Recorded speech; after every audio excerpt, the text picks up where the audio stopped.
Now I always get you at the window. Hey! How is everybody? Welcome to our very first Resurrection Mondays with Matt. Today I got one visitor. How's it going, guys? This is Alex Miller. Nice mustache, by the way. Appreciate it. It's looking good. Thank you. I hope everybody is working on their quarantine mustache.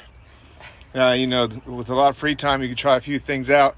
So every Monday, I'm going to hop on here and I'm just going to share a short devotional, an encouraging word, and just kind of check in on you guys. And so, feel free to comment, feel free to make suggestions, whatever you might, feel comfortable doing. We're ready and we're up for just about anything. So in my micro group, we are reading through, especially during this time, we're reading through the New Testament in 90 days.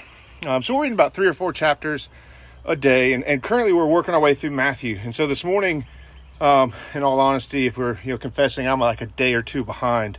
But this morning we were reading through Matthew 25, or I was, and there's a couple of parables in there, a couple of stories that Jesus shares, but he closes it out when he talks about that the Son of Man will return and he'll judge the nations.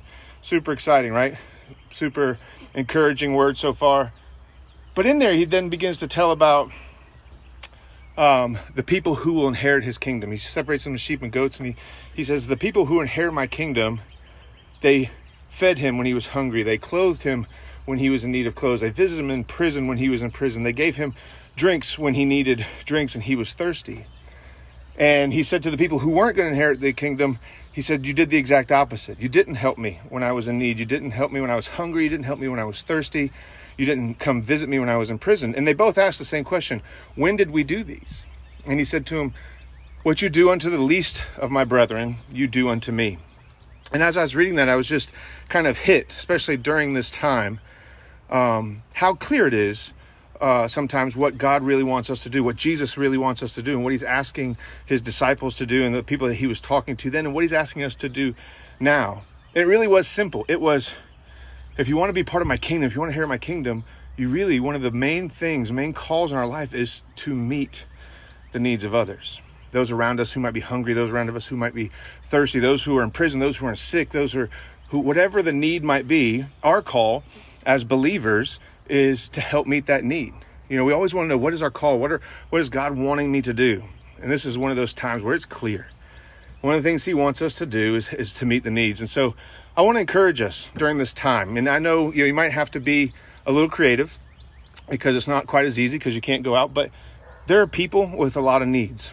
Some of those needs are just phone calls, text messages, checking up, hanging out, with your neighbor across the street, or yard to yard, or saying hi. Maybe, like today in our neighborhood, it's trash day. Maybe your neighbor needs you to pull in their trash cans. I was at church the other day and I saw somebody coming to the food pantry and picking up food for somebody and taking it. Maybe one of your neighbors needs you to run, to get to the grocery stores. So if you have ideas and you have thoughts and you want to know, if you want to suggest ways we could reach out to our neighbors, meet the needs of those around us, feel free to let us know, comment below. One of the things I was thinking, maybe some of your neighbors aren't working and they need a meal. You can make them a meal. A friend of mine made cookies. Their family all made cookies and they went and just dropped them off at people's houses, If you make cookies, by the way, you could put a little note instead of, made with love. You can put a little note on there that says made with gloves on, just to make sure people aren't too worried. But I just want to encourage you. This is a time that people need us to be a light in the darkness. They need us to be the city on the hill. They need us to be the men and women of Christ, to show love, to show care, to show concern. So if you have some ideas, let us know. You can email us. You can text us. Alex, you got any ideas? Yeah, Bella's been doing decorations for her windows, and she's going to be asking a couple of our neighbors if they want any decorations or crosses or things like that for their windows. And we've been asking some of the elderly in our neighborhood if they need anything from the grocery store so that they don't have to go, if we can get it for them and set it for them anywhere. So that's what we've been doing. Nice. Yeah, I've been just really hoping that this is a chance and an opportunity One more thing before we finish, and I'm hoping like every time we do these, we can have a little fun and just, some encouragement. So I'm gonna try and bring guests. My family's inside somewhere. By the way, this is my house. And so, if you make some of those cookies with gloves, here's what my house looks like. 4100 Leeds Drive. Come on by, drop it off. We'll eat all the cookies that you can make, anything like that. But also Sunday, if you were listening on Sunday, we talked about that this is a moment in time. This is a stone setting moment. And I talked to you about taking the opportunity to remember what God has done in your life and sharing about the goodness of God and placing stones in your yards. And I just want you to know, say hi. There's Emma. Say hi, Emma. Yeah, okay. I don't know if you can see her all the way in there.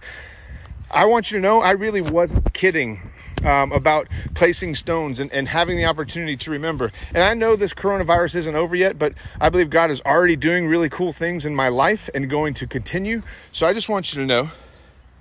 Is that in there? Yes. I want you to know I have placed my stone here in my yard. Let me turn this around for you real quick. Get a good view of what this looks like. I have placed the stone in my yard. Alex helped me. Very kindly helped me. I went and I got a stone. I've placed it in the yard.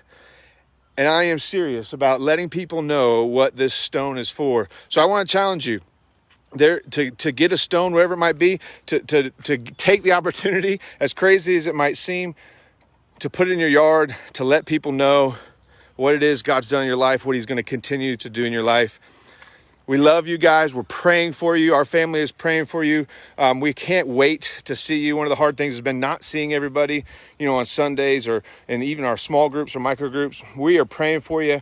Can't wait to see you. We'll see you soon next week. Bye.